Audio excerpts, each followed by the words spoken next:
This is Stephen, and this question is testing your ability to read the graph on a number line and also solve for absolute value inequalities.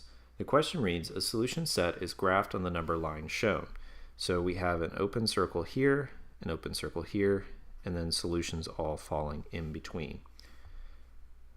So the solution of the set of which inequality is shown. So meaning that our answer choice is being graphed on the number line above. Now you can go through and try and solve all of the answer choices just to see which one actually works, or you can just understand that there are going to be some parts of each of the answer choices that don't work, so we can quickly move on to the next one. So let's start with answer choice A. And remember, whenever you solve for an absolute value inequality equation, whichever, you're going to be solving it twice, where you solve it normally first without the absolute value symbols in both cases. So x minus 4 is less than 3, and then you solve it again, but you take the negative of one of the sides, such as the right side. And remember, with the inequalities, if you're multiplying or dividing one side by a negative value, you have to switch the sign. So the first answer choice is x minus 4 is less than 3. Let's go ahead and just get rid of that. We may or may not need to deal with that. So solving that, plus 4, x is less than 7.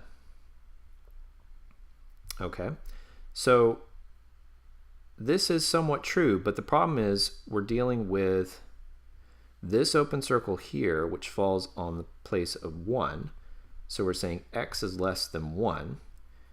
And we're dealing with this other open circle, which is at the negative 7. So we're saying x is greater than negative 7. Our solutions need to fall within this set of truths. So these are the truths we're dealing with. Answer choice A already doesn't fall within those truths because it says x is less than 7. It needs to say x is less than 1. We've got solutions that are showing up for here above than what's actually graphed.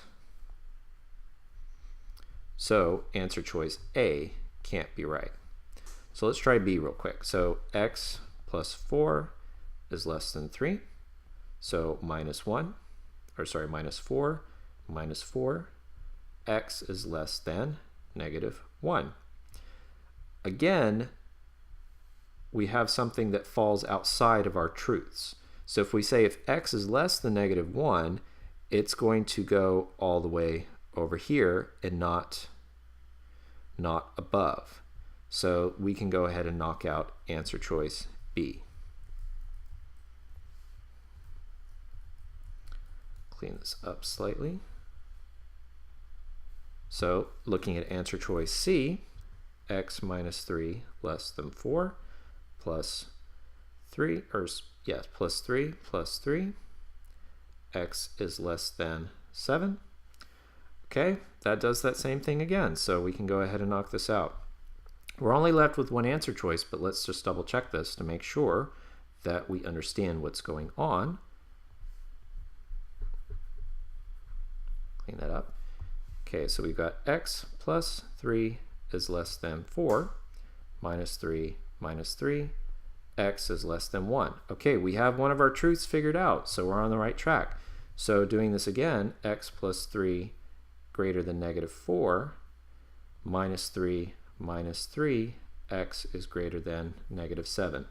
Both of our truths match for here. So answer choice D, the absolute value of x plus 3 is less than 4, is what's shown on the graph above.